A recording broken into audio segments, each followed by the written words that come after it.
வணக்கம். இது ஐபிசி தமிழின் பத்திரிகை கண்ணோட்டம். இன்று 21/8/2025 வியாழக்கிழமை. இன்றைய தினமும் தமிழர் தாயகத்திலிருந்து வெளியாக இருக்கக்கூடிய உதயன், வலம்புரி, யாழ் தினக்குரல் மற்றும் ஈழநாடு பத்திரிகைகளுடைய முன்பக்க செய்திகளை பார்க்க போகிறோம். இந்த வகையில் உதயன் பத்திரிகையினுடைய பிரதான தலைப்புச் செய்தியாக வெளியாக இருக்கிறது. தீவகத்திலும் மனித புதைகுழி, உயிர்ச்சாட்சியங்களும் உண்டு, வேலணை பிரதேச சபையில் சுட்டிக்காட்டு என்ற செய்தி வெளியாக இருக்கிறது. தீவகத்தில் இராணுவ நடவடிக்கைகளின் போது கொல்லப்பட்ட இளைஞர்கள் மற்றும் யுவதிகளுடைய மனித புதைகுழிகளுக்கு வலுவான உயிர்ச்சாட்சியங்கள் உள்ளன. எனவே அவற்றின் அடிப்படையில் அகழ்வும் விசாரணையும் இடம்பெற வேண்டும் என வேலணை பிரதேச சபையில் நேற்று வலியுறுத்தப்பட்டதாக சொல்லப்படுகிறது. இந்த செய்தி தொடர்பான விரிவான செய்திகளை பார்க்கலாம். வேலணை பிரதேச சபையின் அமர்வு தவிசாளர் சிவலிங்கம் அசோக்குமார் தலைமையில் நேற்று இடம்பெற்றது. இதன்போது உறுப்பினர் பிரகலாதன் குறிப்பிடுகின்ற போது 1990ஆம் ஆண்டுகளில் இடம்பெற்ற இராணுவ நடவடிக்கைகளின் போது மண்டைத்தீவு, அல்லைப்பட்டி, மண்கும்பான் ஆகிய பகுதிகளைச் சேர்ந்த 80க்கும் அதிகமான இளைஞர்கள், யுவதிகளும் காணாமல் ஆக்கப்பட்டிருந்தனர். இவ்வாறு காணாமல் ஆக்கப்பட்டவர்களின் சடலங்கள் மண்டைத்தீவு பகுதியில் உள்ள சில கைவிடப்பட்ட கிணறுகளில் வீசப்பட்டன. இதை வெளிப்படுத்தக்கூடிய வகையில் வாழும் சாட்சியங்கள் உள்ளனர். எனவே அவர்களின் தகவலுக்கு அமைய அகழ்வுப் பணிகள் மேற்கொள்ளப்பட்டு உண்மையில் வெளிப்படுத்தப்பட வேண்டும். செம்மணி புதைகுழி தொடர்பான விடயங்கள் இன்று பெரிய அளவில் பேசப்படுகிறது. அந்த புதைகுழியின் பின்னால் உள்ள துன்பத்தையொத்த மண்டைத்தீவு மனித புதைகுழிகள் தொடர்பிலான விடயங்களும் பேசப்பட வேண்டும். அரசியலுக்கு அப்பாற்பட்டு உண்மைகளை நாங்கள் வெளிக்கொண்டு வர வேண்டும் என்றார். இதனையடுத்து உரிய ஆதாரங்கள் திரட்டப்பட்டு கனதியான அறிக்கையொன்றை துறைசார் தரப்புகளுக்கு அனுப்புவதற்கு நடவடிக்கை எடுப்பது என தீர்மானிக்கப்பட்டதாக இந்த செய்தியில் குறிப்பிடப்படுகிறது என்பதனை சொல்லிக் கொள்ளலாம். அதே நேரம் நல்லூர் கந்தனுக்கு இன்று தேர் திருவிழா என்ற செய்தி வெளியாக இருக்கிறது. அலங்கார கந்தன் என போற்றப்படும் வரலாற்று சிறப்புமிக்க நல்லூர் கந்த சுவாமி ஆலய வருடாந்த மகோற்சவ பெருந்திருவிழாவின் தேர் திருவிழா இன்று வியாழக்கிழமை மிகவும் பக்திபூர்வமாக இடம்பெறுவதாக இந்த செய்தியில் குறிப்பிடப்படுகிறது. அதேபோல வானளாவிய சப்பரத்தில் நல்லூர் கந்தன் பவனி என்று சொல்லி நல்லூர் கந்தனுடைய சப்பர திருவிழாவினுடைய புகைப்படத்தோடு செய்தி வெளியாக இருக்கிறது. சுவாசிப்பதில் சிரமம், யுவதி ஒருவர் பலி என்ற செய்தி வெளியாக இருக்கிறது. திடீர் சுகையினம் ஏற்பட்டு சுவாசிக்க சிரமப்பட்ட யுவதி ஒருவர் மேலதிக சிகிச்சையின் பின் உயிரிழந்திருப்பதாக இந்த செய்தியில் குறிப்பிடப்படுகிறது. அதேபோல அரசியல் இருப்புக்காக மஹிந்தவின் முதுமையை பயன்படுத்துகிறார் நாமல் என்ற செய்தி வெளியாக இருக்கிறது. நாமல் ராஜபக்ச தனது அரசியல் இருப்புக்காக மஹிந்த ராஜபக்சவின் முதுமையை பயன்படுத்துகிறார் என பிரதி அமைச்சர் மஹிந்த சமரசிங்க தெரிவித்திருப்பதாக அந்த செய்தியில் குறிப்பிடப்படுகிறது. மஹிந்த சமரசிங்க குறிப்பிடுகின்ற போது மஹிந்த ராஜபக்சவிற்கு இருக்கக்கூடிய செல்வாக்கு என்பது யுத்தத்தை நிறைவு செய்வதற்காக இருந்தது. ஆனாலும் அது இப்போது இல்லாமல் சென்றுவிட்டது. இப்போது அந்த வீட்டிலே இருந்து அவர்களை எழுப்புகின்ற போது நிறைய நாடகம் ஆடுகிறார்கள். உண்மையில் மஹிந்த ராஜபக்சவிடம் போதுமான சொத்து இருக்கிறது. சட்டவிரோதமாகவும் சேர்த்திருக்கிறார்கள் கடந்த காலங்களில். ஆகவே இனிமேல் இப்படியான நாடகங்கள் சரிவராது என மஹிந்த சமரசிங்க தெரிவித்திருப்பதாக அந்த செய்தியில் குறிப்பிடப்படுகிறது. இனவாதத்தை விதைத்தால் அரசியல் இருப்பை இழப்பார் சுமந்திரன், மஹிந்த ஜெயசிங்க தெரிவிப்பு என்ற செய்தி வெளியாக இருக்கிறது. கட்டங்கட்டப்பட்ட செய்தியாக இது வெளியாக இருக்கிறது.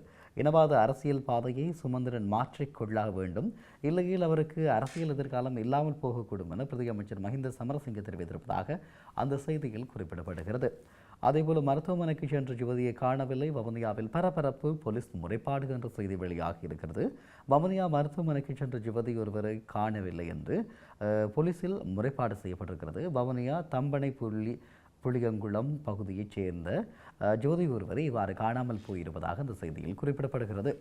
யாழ்ப்பாணத்தில் நேற்று வெப்பம் அனல் நிலை எச்சரிக்கை மட்டத்தை தொட்டது, இன்று மேலும் எகிரும் அபாயம் என்ற செய்தி வெளியாக இருக்கிறது. யாழ்ப்பாணம் மாவட்டத்தில் பல்வேறு பகுதிகளிலும் நேற்று வெப்பநிலை உச்சமாக காணப்பட்டதாக கூறப்படுகிறது. எச்சரிக்கை மட்டத்தை தொட்டிருக்கிறது. யாழ்ப்பாண மாவட்டத்தின் இடர் முகாமைத்துவ பிரிவின் பிரதி பணிப்பாளர் TN சூரியராஜா இவ்வாறு தெரிவித்திருப்பதாக சொல்லப்படுகிறது. யாழ்ப்பாண மாவட்டத்தில் கடந்த சில நாட்களாக வெப்பம் அதிக அளவிலே காணப்படுவதாகவும் எதிர்வருகின்ற 36 மணித்தியாலங்கள் கழித்து மழைக்கான சாத்தியக்கூறுகள் இருப்பதாகவும் சொல்லப்படுகிறது. அதேபோல வவுனியா நெடுங்கணியில் அடிகாயங்களுடன் சடலம் என்ற ஒரு செய்தி வெளியாக இருக்கிறது. வவுனியா நெடுங்கணி பகுதியில் முல்லைத்தீவு பிரதான வீதியிலிருந்து குடும்பத் தலைவர் ஒருவர் நேற்று முன்தினம் இரவு காயங்களுடன் சடலமாக மீட்கப்பட்டிருப்பதாக அந்த செய்தியில் குறிப்பிடப்படுகிறது. விபத்தில் காயமடைந்த முதியவர் ஒருவர் மேலதிக சிகிச்சைகளின் போது பரிதாபகரமாக உயிரிழந்திருக்கிறார். யாழ்ப்பாணம் நெல்லியடி பகுதியைச் சேர்ந்த லக்ஷ்மண நகுலேஸ்வரன் என்ற 61 வயது நபரே இவ்வாறு உயிரிழந்திருப்பதாக அந்த செய்தியில் குறிப்பிடப்படுகிறது. இவைதான் உதயன் பத்திரிகையினுடைய இன்றைய முன்பக்க செய்திகளாக காணப்படுகிறது. தொடர்ந்து நாங்கள் வலம்புரி பத்திரிகையினுடைய முன்பக்க செய்திகளை பார்க்கலாம். பிரதான தலைப்புச் செய்தியாக வெளியாகி இருக்கிறது. ஈஸ்டர் தாக்குதல்தாரியை அனுர அரசும் நன்கு அறியும், ஆனால் அவரை ஒன்றும் செய்ய முடியாது. முன்னாள் ஜனாதிபதி மைத்ரிபால என்ற செய்தி தலைப்பிடப்பட்டு வந்திருக்கிறது. ஏப்ரல் 21 தாக்குதல் சூத்திரதாரியை அனுர அரசாங்கத்திற்கு நன்கு தெரியும், ஆனால் அவர்களால் அவரை ஒன்றும் செய்ய முடியாது என முன்னாள் ஜனாதிபதி மைத்ரிபால சிறிசேன தெரிவித்திருப்பதாக அந்த செய்தியில் குறிப்பிடப்படுகிறது. கரவட்டியில் விபத்து, குடும்பஸ்தர் மரணம் என்ற செய்தி வெளியாகி இருக்கிறது. கரம்பட்டியில் இடம்பெற்ற விபத்தில் குடும்பஸ்தர் ஒருவர் மரணமடைந்திருக்கிறார். இதில் பொன்னம்பலம் பாடசாலை வீதி நெல்லியடியைச் சேர்ந்த லக்ஷ்மண நகுலேஸ்வரன் என்ற 61 வயது 5 பிள்ளைகளின் தந்தையை இவ்வாறு உயிரிழந்திருப்பதாக அந்த செய்தியில் குறிப்பிடப்படுகிறது. வடக்கில் கெடுபிடி என்ற பிம்பத்தை உருவாக்க முயற்சி, சபையில் அமைச்சர் பிமல் ரத்நாயக்க குற்றச்சாட்டு என்ற செய்தி வெளியாக இருக்கிறது. அலங்கார நல்லூரானுக்கு இன்று ரதோற்சவம் என்ற செய்தி ரதோற்சவத்தினுடைய புகைப்படத்தோடு வெளியாக இருக்கிறது. சப்பரத்தில் அலங்கார கந்தன் என்று சொல்லி நேற்றைய சப்பர திருவிழாவினுடைய புகைப்படங்களும் பிரசுரிக்கப்பட்டிருக்கிறது. நல்லூர் கந்தனின் தேரை முன்னிட்டு யாழ் மாவட்ட பாடசாலைகளுக்கு இன்று விசேட விடுமுறை என்ற செய்தி வெளியாக இருக்கிறது. வரலாற்று சிறப்புமிக்க நல்லூர் கந்தசுவாமி கோவிலின் தேர் திருவிழாவை முன்னிட்டு யாழ் மாவட்ட பாடசாலைகளுக்கு இன்று விசேட விடுமுறை வழங்கப்பட்டிருக்கிறது. நல்லூர் கந்தசுவாமி ஆலய தேர் திருவிழாவை முன்னிட்டு பாடசாலை மாணவர்கள், ஆசிரியர்கள் குறித்த நிகழ்வில் பங்கு பெற வேண்டும் எனும் நோக்கில் யாழ் மாவட்ட பாடசாலைகளுக்கு இன்று விடுமுறை அளிக்கப்பட்டிருப்பதாக செய்தி வெளியாகி இருக்கிறது. இவைதான் இன்றைய வலம்புரி பத்திரிகையினுடைய முன்பக்க பிரதான செய்திகளாக காணப்படுகிறது. தொடர்ந்து நாங்கள் யாழ் தினக்குரல் பத்திரிகையை பார்க்கலாம். பிரதான தலைப்புச் செய்தியாக வெளியாக இருக்கிறது. யாழ் விமான நிலையத்தை சர்வதேச தரத்தில் விஸ்தரிக்க திட்டம், மேலும் காணிகள் சுவீகரிக்கப்படும் என்கிறார் விமல் என்ற செய்தி வெளியாகி இருக்கிறது. யாழ்ப்பாணம் சர்வதேச விமான நிலையம் படிப்படியாக வணிக திட்டத்துடன் மேம்படுத்தப்படும் என்று போக்குவரத்து அமைச்சர் பிமல் ரத்நாயக்க நேற்று நாடாளுமன்றத்தில் உறுதியளித்தார். இதற்காக மேலதிகமாக காணிகள் சுவீகரிக்கப்படும் எனவும் அவர் தெரிவித்திருப்பதாக இந்த செய்தியில் குறிப்பிடப்படுகிறது. மண்டைதீவு மனித புதைகுழி சாட்சிகள் உண்டு அகலப்பட வேண்டும், வேலணை பிரதேச சபையில் தீர்மானம் நிறைவேற்றம் என்ற செய்தி வெளியாகி இருக்கிறது. 1990களில் இடம்பெற்ற ராணுவ நடவடிக்கையின் போது மண்டைதீவு, அல்லைப்பட்டி, மண்கொம்பான் ஆகிய பகுதிகளில் சேர்ந்து 80க்கும் அதிகமான இளைஞர்களும் யுவதிகளும் காணாமல் ஆக்கப்பட்டதாகவும் அவர்கள் இந்த புதைகுழிகளில் இருப்பதாகவும் இது முறையாக ஆராயப்பட வேண்டும் என்று சொல்லியும் கட்சி பேதங்களுக்கு அப்பால் இதற்கான நடவடிக்கை எடுக்கப்பட வேண்டும் என்று சொல்லியும் குறிப்பிடப்பட்டு இந்த தீர்மானம் நிறைவேற்றப்படுவதாக சொல்லப்படுகிறது. வடக்கு கிழக்கு ஆலய திருவிழாக்களில் கைவரிசை காட்டி வந்த திருட்டு கும்பல் சிக்கியது, யாழ் போலீசார் அதிரடி என்ற செய்தி வெளியாக இருக்கிறது. நாட்டின் முக்கிய கோவில்கள் மற்றும் தேவாலயங்களில் நடைபெறும் வருடாந்த திருவிழாக்களில் கலந்து கொள்ளும் பக்தர்களிடமிருந்து தங்க நகைகளை கொள்ளையிட்டு வந்த 2 இந்திய பெண்கள் உட்பட 8 பெண்கள் அடங்கிய குழு ஒன்று யாழ்ப்பாண போலீசாரால் கைது செய்யப்பட்டிருப்பதாக சொல்லப்படுகிறது. நல்லூர் கந்தனுக்கு இன்று ரதோற்சவம் என்று சொல்லி புகைப்படத்தோடு வெளியாக இருக்கிறது செய்தி. அதேபோல வவுனியா கைக்குண்டு மீட்பு, 3 சந்தேக நபர்களுக்கு போலீசார் வலைவீச்சு என்ற செய்தி வெளியாக இருக்கிறது. நாடு திரும்பும் இலங்கை அகதிகள் எமது அரசாங்கம் அன்பாக வரவேற்று ஆதரவளிக்கும் என்று சொல்லி நலிந்த ஜெயதீச குறிப்பிட்டிருப்பதாக புகைப்படத்தோடு அந்த செய்தி வெளியாக இருக்கிறது. நல்லூர் தேர் திருவிழாவுக்காக யாழ்ப்பாண பாடசாலைகளுக்கு இன்று விடுமுறை, ஆளுநர் என்ற செய்தியும் வெளியாகி இருக்கிறது. அதேபோல நாடு முழுவதும் பல்கலைக்கழக கல்வி சாரா ஊழியர்கள் வேலை நிறுத்தம் என்ற செய்தியும் வெளியாகி இருக்கிறது. இவைதான் இன்றைய யாழ் தினக்குரலினுடைய முன்பக்க பிரதான செய்திகளாக காணப்படுகிறது. தொடர்ந்து நாங்கள் ஈழநாடு பத்திரிகையினுடைய முன்பக்க பிரதான செய்தியை பார்க்கலாம். உயிர்த்த ஞாயிறு தாக்குதல் மூடியாக செயற்பட்டவரை எதிர்க்க இலங்கை சக்தியேற்றது. முன்னாள் ஜனாதிபதி மைத்ரி சாடல் என்ற செய்தி வெளியாகி இருக்கிறது.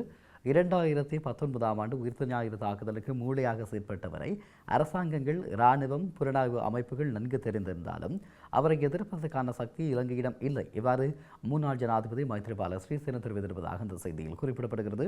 நேற்றைய தினம் கொழும்பில் நிகழ்வு ஒன்றில் பங்கேற்ற பின்னர் ஊடகங்களுக்கு பதிலளித்த போது அவர் இவ்வாறு குறிப்பிட்டிருப்பதாக அந்த செய்தியில் குறிப்பிடப்படுகிறது என்பதனை சொல்லிக்கொள்ளலாம்.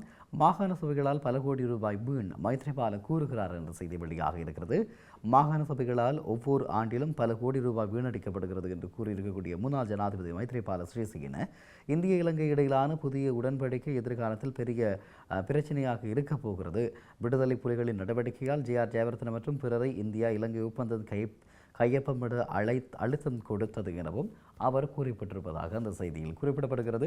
வரலாற்று பிரசித்தி பெற்ற நல்லூர் கந்தன் ஆலய பெருந்திருவிழாவில் நேற்றிரவு முருகப்பெருமான் சப்பேரதம் ஏறி பக்தர்களுக்கு அருள்பாலித்த திறக்காட்சி என்று புகைப்படத்தோடு செய்தி வெளியாகி இருக்கிறது.